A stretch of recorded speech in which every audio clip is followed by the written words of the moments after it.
Paris, Sorbonne Courtyard, day, May 3rd, 1968. Around 400 to 500 students gathered at the Sorbonne Courtyard. In the crowd, Lee, 17 years, is with a chubby, cute guy, Carlos. Carlos, I am glad that you won a 3-month pre-university scholarship to the École des Beaux-Arts de Paris. From what part of the U.S. are you? Lee, Jackson Hole, Wyoming. Carlos, you are a high school cowboy. Lee, and I am glad. You are my colleague at the art faculty and my roommate. You are a foreigner too. Mexico? Carlos, yes, Mexico.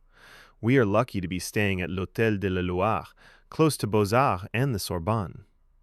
Lee, I do not understand what is happening here. Carlos, the students in Nanterre, a university in the suburbs of Paris, were demonstrating because of administrative problems. The authorities closed the university and brought disciplinary charges against the student leaders. Next to them, a tall blonde girl, 24 years, patted Carlos on the back. Carlos turned to her. Carlos, oh, Monique, look, Lee from the States. Monique, a sociology student at Nanterre. Monique, what a young guy, smiling at Lee. Carlos, she can explain what's going on here. Monique, we came to ask for the support of the Sorbonne students to counter the offensive of the Nanterre authorities. Carlos, does Danny LaRouge lead you? Monique, yes, the founder of the 22nd March movement. Carlos, they occupied Nanterre in March, demanding the release of those detained during a demonstration against the Vietnam War. Lee, is he here? Monique, yes, that curly-haired red boy in the middle of the crowd. Carlos, he is a 23-year-old charismatic guy. He was convincing in everything he said. Where is Danny? There is action. Monique, yes, he made it very clear. The new generation wants, we just don't like the society we are forced to live in. We just don't want to live like that anymore. Lee is pointing to the police. Carlos, yes, they feared provocation from the extreme right. Lee, it will be a mass. I'm going to the American Center on Boulevard Raspail. It is not my business, probably administrative matters. Lee was leaving through the crowd. The students were shouting at the police. Sorbonne pour les étudiants! CRSSSS! Sorbonne for students, CRS is SS.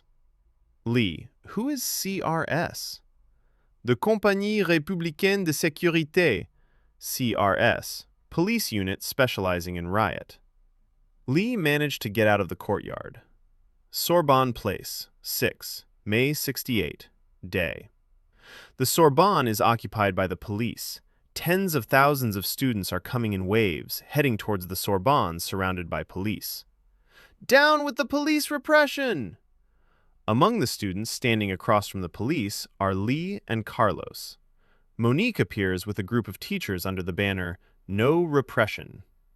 Carlos, look, Danny is coming. He's so cool, this guy. Danny came accompanied by the other leaders and, passing through the policemen, started to mock them. Danny must appear before the disciplinary committee.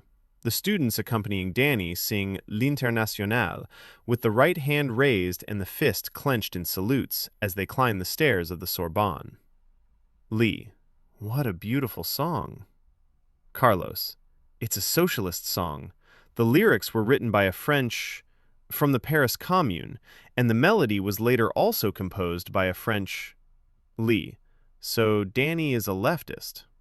Carlos, yes, he is an anarchist. Boulevard Saint-Michel, 6, May 68, day. The police are marching on the boulevard. In front of the Joseph Gibert bookshop, protesters tried to confront them, shouting at the police. Lee is looking at a man who is resuscitating another who had fallen to the ground as police surrounded him. The police block the street. Lee, with the other students, is going to Boulevard Saint-Germain. The police are following them. Passers-by, taking refuge at the Cluny metro entrance, were caught between the police and the students. Clashes broke out. The students snatch up cubic stones from the pavement and use them as projectiles, chop down trees. The first barricades were erected. The police closed the streets. Lee looks at a young man dressed in a jacket who is throwing a rock at the police officers lined up further away. Lee started to run with the other students. A young woman flees with 10 others to an apartment, pursued by CRS. The police broke down the door, dragged a couple out, and beat them. Young woman: "I'm pregnant!" The police continue to beat her anyway. A policeman: "Bitch, you'll soon find out how pregnant you are." The police water cannon chased the rioting students.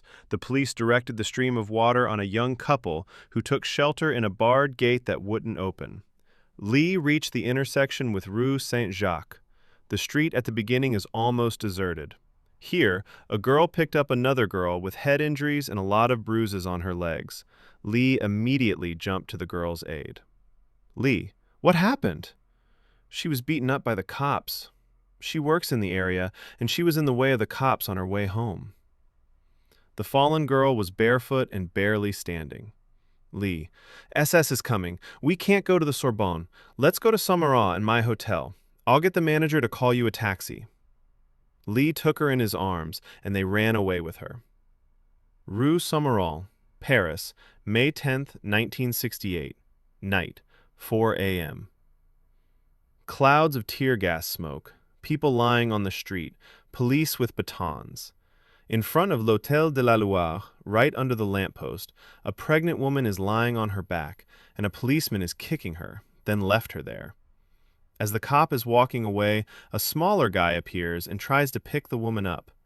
The policeman turned around and started beating him with his baton. Then, after the guy fell, the cop turned to leave.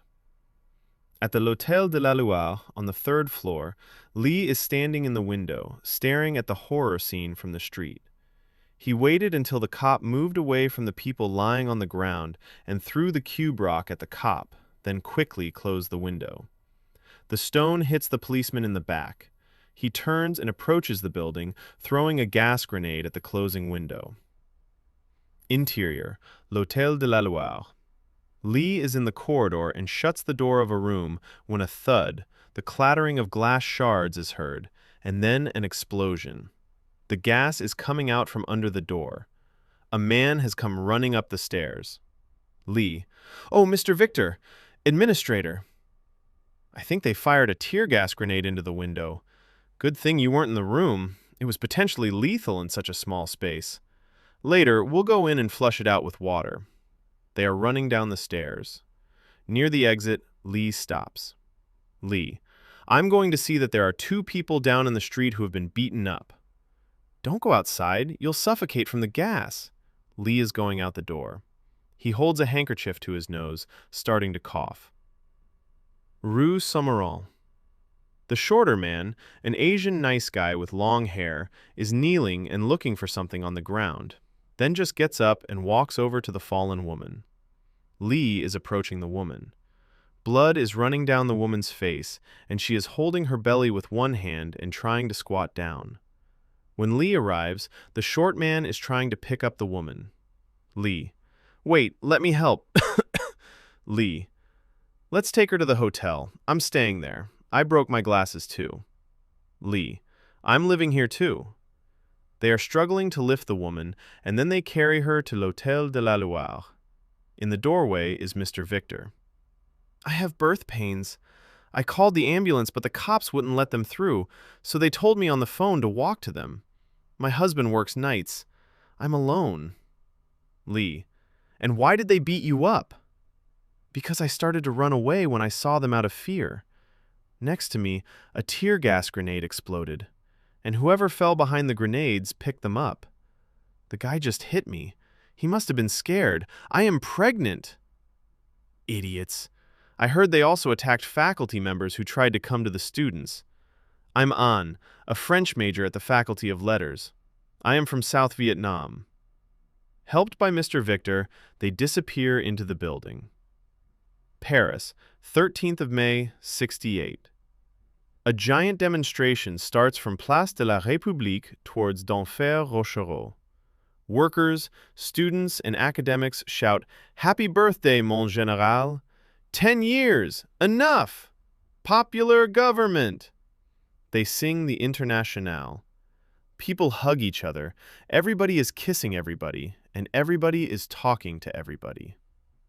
Lee marches alongside the art student with Carlos. Next to Lee, a company director is talking to students, a farmer who is explaining his difficulties to a worker. They arrive in front of the Palace of the Republic.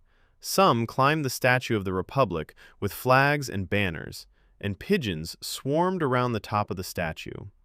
Lee is marching in the crowd. Lee: "I have something to say, but I don't know what. I read somewhere this slogan, 'That's how I felt,' is incredible. How many people are in the streets?" Carlos: "Around 1 million. I heard on the radio." Lee: "Unbelievable." Carlos: "People hated the CRS. They thrown tear gas into cafes and apartments from the Boulevard Saint-Michel to Montparnasse. The police repression produced a huge wave of sympathy for the students." Lee speaks: "So, it seems that the whole of Paris is in the streets. All kinds of people. Unbelievable. Everybody is talking to everybody, and discussions are going on between all walks of life." Carlos speaks: "You saw the banner, 'Talk to your neighbor.' To talk to your neighbor is a novelty in France." Lee speaks: "I had never experienced before this extraordinary phenomenon of communication, this fraternal interaction of everyone in solving the problems that concerned them all." Carlos speaks: "Yes, it seems to be camaraderie among workers and students, intellectuals and farmers." Lee speaks: "It is an amazing brotherhood. No one minded if you patted them on the back. People hugged each other even though they didn't know each other." Carlos speaks: "Everybody is kissing everybody. It is contagious happiness. Many students are waving red flags, some with a star in the middle, others with a hammer and sickle." Lee speaks: "Are the students communists?" Carlos speaks: "Some, a few. Most adhere to the New Left, but many are apolitical." Lee speaks, pointing at the statue: "Carlos, this is like the Statue of Liberty in New York. I am fascinated. I am free. 'Run free, comrade. We've left the old world behind.' I read the slogan scrawled on the walls of the Sorbonne." Carlos speaks: "Let's change life, Rimbaud, and let's change the world, Marx. We are on our own, as Danny is saying." Lee speaks: "What?" Carlos speaks: "There are no marshals and leaders today. No one is responsible for you. You are responsible for yourself. Self-management."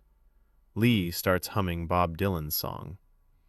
Lee speaks: "How does it feel, how does it feel, to be on your own, with no direction home, like a complete unknown, like a rolling stone."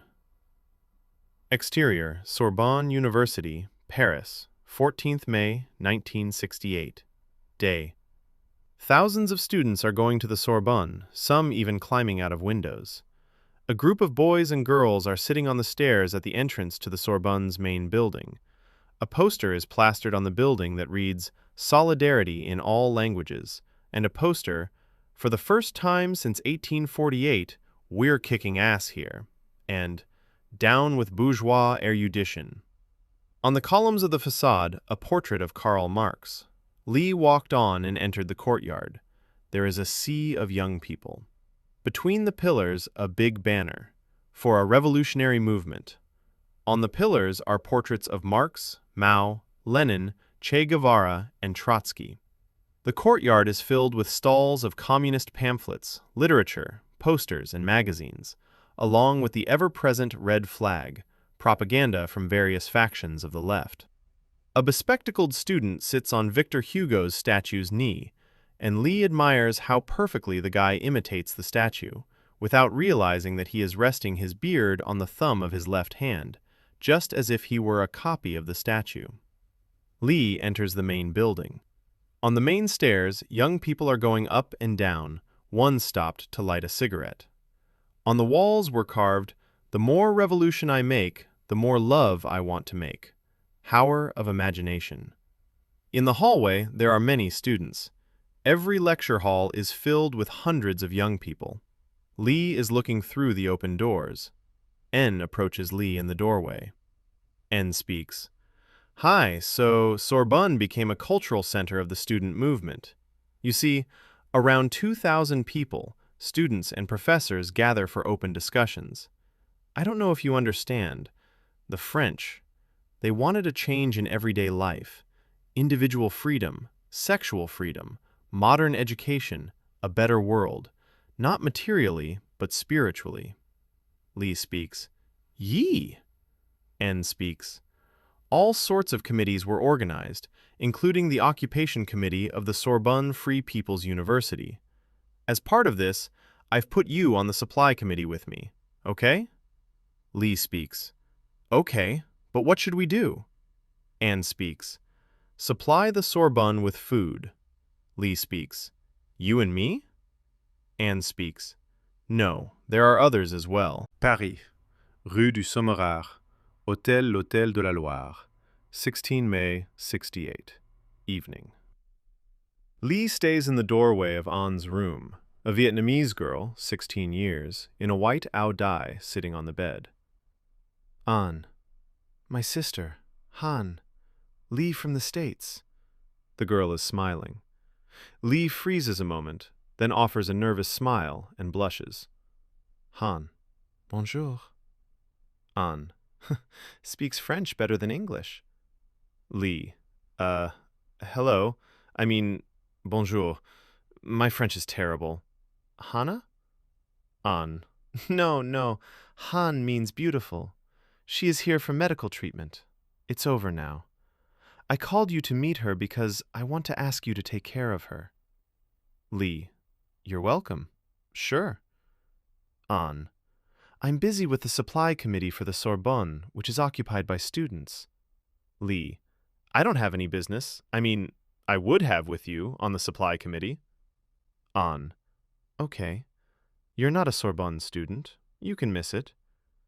Please take care of her. She's walking harder. She still has to take care. Li and Han, their first look charged with something unspoken. Champs-Élysées, Paris, evening, 17 May, 1968. Lights flood the street, fairy-lit Paris. Li and Han walk hand in hand. Li, taller than Han, tenderly strokes her head. Han quickly removes his hand and whispers to him. "If you touch someone on the head in Vietnam, know that you are offending them. I told you to know. Don't get upset." Li stops, and with all his strength he clutches Han to his chest. Li, I've been petting you so you won't be upset. Next to them, at a bistro, Li gets a bag of French fries. They both start eating from the bag. Han's face is shining with joy, and Li is laughing. Li, I never met such a being, enjoying the simple things, the scent of a flower, the blue of the sky, the taste of potato chips, the lights flooding Paris, and the fact that she is alive. Han enters a store. Li remains in the doorway. Through the window, Han is seen buying souvenirs. One moment, she raises her left arm and begins to shake her hand just like you'd screw in a light bulb. In front of her, the shop assistant is shocked. Li, what are you doing? Han, well, I don't want to take the perfume. That means no in Saigon. You know we're not in Saigon. But excuse me, I can't help but laugh and think you come from a strange country. Han, I've never been away from Vietnam. Don't get upset. I still haven't adjusted. Han's eyes filled with tears. When to get to Li, he grabbed her shoulders and hugged her. Li, it doesn't matter. You get used to it. Li kissed her on the head. Han unfolded from his arms and looked up, looking at Li. She is smiling, beaming with joy, like a child who has received her dream toy. Small apartment, 15th arrondissement, Paris, June 2nd, 68, evening. In the room, on the table, a cake and glasses of champagne. Lee and Han dance to the song Nights in White Satin. Han dressed in a white ao dai, a silk tunic molded to her body, her black hair flowing over her shoulders. Lee, Joyeux anniversaire! Han, I'm not celebrating my birthday. Everyone celebrates their birthday on the same day. Tet Nguyên Dan, Lunar New Year. Lee puts his fingers gently on Han's lips. Lee, s. They are dancing slowly, embracing as if they are floating. Han lets herself fall completely into his arms. When the song spoke for him, yes, I love you, oh, how I love you. Lee leaned over to Han and whispered in her ear, I love you with all my heart. Lee took her little face in his hands. She waits with closed eyes and he kisses her long. When the last chords of the song fade, they are right next to the small couch. Lee, slowly, as if holding a porcelain doll, lays Han on the bed, holding her in his arms. Lee buries his face in her long, silky hair, whispering, I love you, caressing her all over. Lee is trying to undo the tunic, but Han doesn't help. Lee managed to undo the staples on the blouse and was able to reach in and excitedly reveal her small breasts. Han starts shaking all over, gently takes his hand, and with tears in her eyes whispers, let me go, I can't, I don't want to. Small apartment, 15th arrondissement, Paris, June 5th, 68, day. Lee is staying in Han's bedroom doorway. Lee, can I help you pack? Han shuts the door in his face. Lee is staying stunned. Han can be heard crying from the room. Suddenly, Han is beside him. She puts down her suitcase, wraps her arms around his neck, stands on tiptoe, and whispers, An yu em mu guang, I love you blindly. She kisses him passionately. Lee grabs her from the waist and lifts her into the air. He is kissing her hair and her hands. Forgive me. I was afraid. I couldn't. Paris, June 15th, 1968. Thousands of students, between 5,000 and 7,000 very young people, between 16 and 18 years old, all very sad and serious, join a silent funeral march through Paris. Leading the procession are paintings of young high school students created by Beaux-Arts students, carried by workers from the Renault factory in Flins, who also had a contingent immediately following the boys' family. Extraordinary silence. All the high schoolers have a rose in their hands. They are softly whistling the Internationale. Among them are Lee and Monique. Monique, this is the May generation. I see that you also came to the funeral. Lee, I am especially interested in high school students. I am a high school student. Monique, high school students flocked, along with university students, to all the major strikes and demonstrations, and the CSR attacked them no less brutally. Lee, I heard about Gilles Tautin, a young high school student who drowned in the Seine trying to flee the police, who tried to break the strike at the Renault factory in Flins. Monique, unrest in France is not over.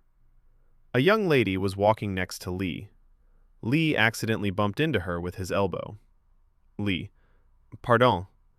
Young lady, it doesn't matter. You're a foreigner, judging by your American accent? Lee, yes, I am an American high school student. I was in an internship here. I am a chemistry teacher, a member of the high school student action committees. Monique, wow, you joined the student movement to reorganize education. Yes, this May showed me how I should live. As a teacher, it led me to have a different relationship with the children. The traditional classes were abolished, as pupils were grouped based on knowledge, not exams or grades. Lee, what great ideas! Education must support the full development of individuals. School should not exist in isolation, but should be an interaction between groups that help each other to progress. A pupil to Monique's right, who was listening quietly, began to engage them in conversation. I am a pupil in Nantes. The central axis of our demands is dignity, to be recognized as young adults and not as children in shorts. But internationalism is also one of the characteristics of our movement. We give nothing for borders is our slogan. Monique: excellent. We also fight for other freedoms, for women's emancipation, gay rights, freedom of expression, and for democratic education. Of course, our main focus. Lee: I am deeply impressed by your organizational spirit, this action committee. Monique: yes, we organize the revolt directly in action committees and street battles. The leadership is collective, which allowed the democratic debates at the Sorbonne and Odeon. Most of the student masses rejected the parties. This kind of leadership is a valorization of democratic participation. Monique: true. Danny told us, we never had the intention of creating a new party, but rather an objective situation that would make self-expression as possible at all levels. Finally, they arrive at the cemetery. Monique: toward Lee: I feel like our revolution is coming to an end. The government has banned all street demonstrations. Campuses and high schools are saturated with police. And de Gaulle called this generation's movement la chien-lit, a very ugly word, referring to those animals that defecate in the nest, denotes his contempt and arrogance. Young people dispersed as they had come, spontaneously, without a word of order, in the same instant discipline. Wimpy's Restaurant, at the corner of Boulevard Saint-Michel and Rue Soufflot, Paris, 5th ARR, 28th June, 1968. At a table with red checkered napkins on red chairs, sit Lee, Anne, Monique, and Carlos. They are eating hamburgers with ketchup and mustard and fries. There are many people in the restaurant dressed in bright colors. Monique: our parents wore gray suits, but we preferred purple pants and orange sweaters. Carlos: it took France 6 weeks to go from gray trousers to purple trousers, from the social and sexual repression to social and sexual freedom. Lee: seeing the bright colors around, it makes me feel like singing San Francisco. Lee begins humming the song San Francisco. Lee: if you go to San Francisco, make sure you wear some flowers in your hair. If you go to San Francisco, you'll meet some kind people there. Carlos: lunched at the Summer of Love Festival in San Francisco in June 1967. Anne: we know. Scott Mackenzie. Monique: interesting. Are you flying home tomorrow? Lee: yeah. I invite you to say goodbye. Finally, I obtained the document certifying my attendance at the Fine Arts course. I heard, Anne and Carlos, you can finish the university year. Anne: hopefully. Our demand for the exams was accepted. Carlos: unfortunately, the protest collapsed. Everyone went back to work, and the Gaullists returned triumphantly to power. Monique: yes, they are about to win the election. Lee: I don't understand. The government was about to fall. Monique: right, but at the election there were only 2 serious parties, Gaullist and Communist. The French loved the left, but not the Communists, and it was a revolution, not only a protest. Carlos: a failed revolution. Monique: this changed the world. They said we changed nothing, that we are just teenagers who wanted to replace an old system with a utopia, and that we had no plan for the future, but only idealism. Sociologist Gustave Le Bon's words, the only important changes, from which civilizations are born, occur at the level of opinions, conceptions, and beliefs. Anne: right, but what is changing? The pavement is still torn up in front of the restaurant. Monique: don't remind me of that. When the pavement was torn off, I took shelter in the CSR Wimby. Monique remembers. Boulevard Saint-Michel, Paris, 6 May 1968. Tear gas on the street. Students running clashed with the police. Molotovs ignite. Riot police with truncheons beat the unfortunates still in the streets. Monique runs through the crowd exhilarated, firelight flickering across her face. Monique reaches the corner of the street with Rue Soufflot. She rips open the Wimpy's restaurant door and enters. Through the restaurant window, Monique is seen trembling. Back to the present. Carlos, you were seriously affected, and yes, many things change. I feel that freedom and art have won the first battle against French conservatism. Monique, right, and the workers in France gained better conditions. And the most important event, a large mass of the population became politically active for the first time. The French woke up. Carlos, and look around. Our interpersonal relationships change. We are freer. Popular mobilization can transform societies. We can change lives through collective political action. Lee, what a great truth. Thank you all. You protected me. You considered me a true comrade. Monique, we tried not to feel like an outsider. Do you know how Americans are seen by the French? As a people without culture, with deep pockets full of dollars, and using unorthodox methods in business. Carlos, you see, the baby boomers, we, brought a new breath of internationalism to this nationalist country. Lee, the spirit of rebellion is an important lesson for me. I realize that in the process of organizing students, huge friendships are formed, solidarity and a general agreement on changing life. Carlos, you mean that you became rebellious, radical, anti-imperialist? You want to save the world. Lee, I don't know. Personal freedom, social justice, and autonomy. The youth have always brought the new breath, change. Monique, and that's the way it should be. That's what youth is for. Carlos, and don't forget, be realistic. Ask for the impossible. Lee, certainly. I am heartbroken to part from my friends.